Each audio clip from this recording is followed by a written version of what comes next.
Yeah, so look, heading over to our next team, we're gonna be talking about this year. Most improved teams, Texas Tech, coming in at 6-6 a year ago. We think they can improve that this year. A combination of returning talent, supplemented transfers.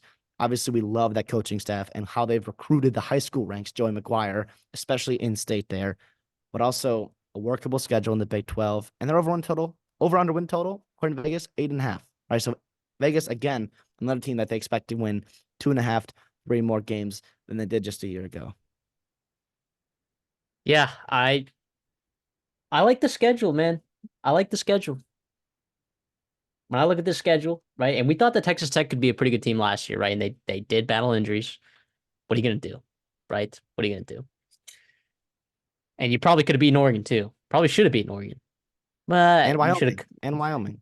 And Wyoming. So here's a team that literally could have had two more wins last year. Vegas is projecting that they get 2.5 more wins.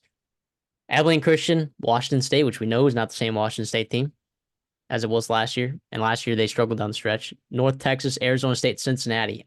Like you should start 5-0. And then you play Arizona at Arizona, right? And also we Which don't know what that's going to look like because Brent Brennan, that there's a lot of question marks there over at Arizona. And then you get a bye before you play Baylor and then TCU, right? And then you play Iowa State, who's going to be good next year. Who's going to be good. But like before you get to Iowa State, you could be 7-1 right and by the there way, off that the bat. Arizona game, Arizona's coming off a trip to Salt Lake and playing Utah there, which Yeah, if there's a time to get Arizona this year, right, it's going to be after playing Utah, who nobody wants to play in the Big 12. yeah, and we'll see. I mean, Colorado, you get to play them at home, and then Oklahoma State. Of course, you got to go to Boone Pickens, which is always tough, right? But we'll see. Oklahoma State's defense was pretty brutal last year, and you could catch them in certain times, hence UCF. And also West Virginia. Fortunately, you get that game at home, right? Like that is as manageable as it gets in the Big 12, if you ask me. That's as manageable as it gets. Now you do have that period of time where you play at TCU, at Iowa State, but like sure, back-to-back road games, like in the middle of the season, whatever. And then that's sandwiched in between Baylor and Colorado. So it's like to me, that's manageable. To me, that's manageable. So um, yeah, I mean, what are your thoughts?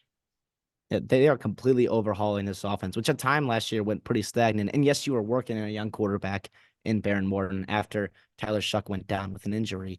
But you obviously lose two guys who I was very high on just a year ago, and Jaron Bradley and Miles Price. They're off to other Power Five schools in the portal there. But you bring in some damn good talented guys, starting with one of our favorite transfers of the year, Josh Kelly. If you watch him from Washington State, you know he's a star.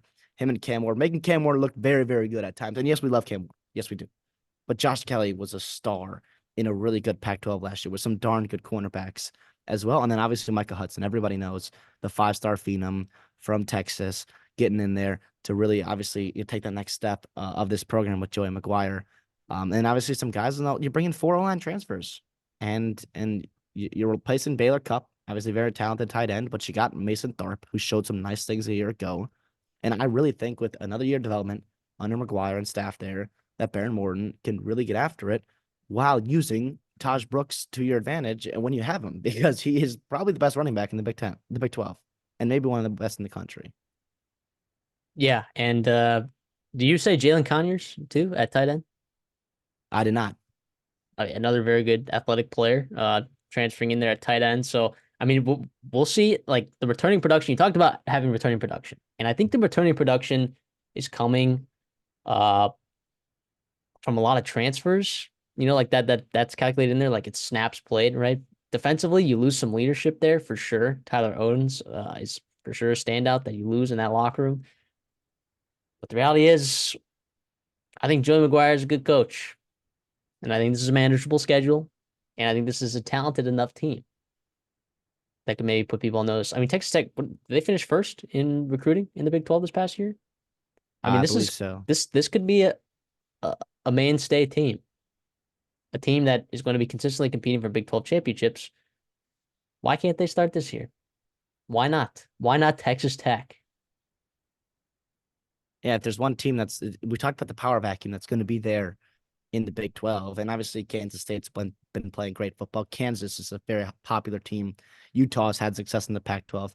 Arizona returns a ton of talent. But like you said, Texas Tech is the one that's recruiting.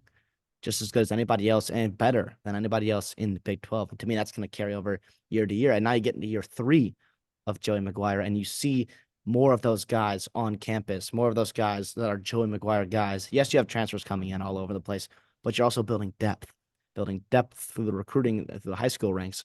And obviously, so you can get through the schedule, a manageable schedule at that, but also injuries are going to come up. They're going to come up no matter what. And obviously, you're going to be able to, you have to be able to overcome them and really get after it. But how about this, though? How about the Josh Kelly return to Washington State, week 2, I September know, 7th? He's going back to Pullman. he might go nuclear. Not gonna lie, he might go He, nuclear.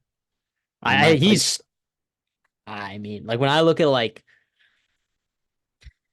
I don't know. I was gonna say like offensive player of the year. There's so many candidates here in the Big 12, but like if you're looking for a super mega Mongo sleeper, like Josh Kelly might be staring right at you in the face. especially if Morton takes that step, you believe he will. And obviously, they do like to throw the football. Obviously, Taj Brooks got his carries last year, but that's because of the reality of the situation was young quarterback, and obviously, uh, Taj Brooks was a monster, and you had Yeah, kind of he was a inconsistent dog. wide receiver core. But yeah, I think yeah, And like Josh what Kelly. would have happened with Texas Tech? Like how many wins would they have? Like you asked this question with Oklahoma State if they had just run the ball sooner, you know? Now, It probably be listening to Joey McGuire press conferences, and a lot of people were like, "Oh, why didn't you run the ball sooner?" And he was like, "I mean, we are running the ball now because they're giving us looks, you know. So maybe that was something that just developed throughout the season based on the looks that they were getting. So sometimes things evolve like that. I'm sure Oklahoma State was a similar way, but I mean, a more balanced attack next year with a lot of players that have shown that they can produce at a high level. Give me the Red Raiders.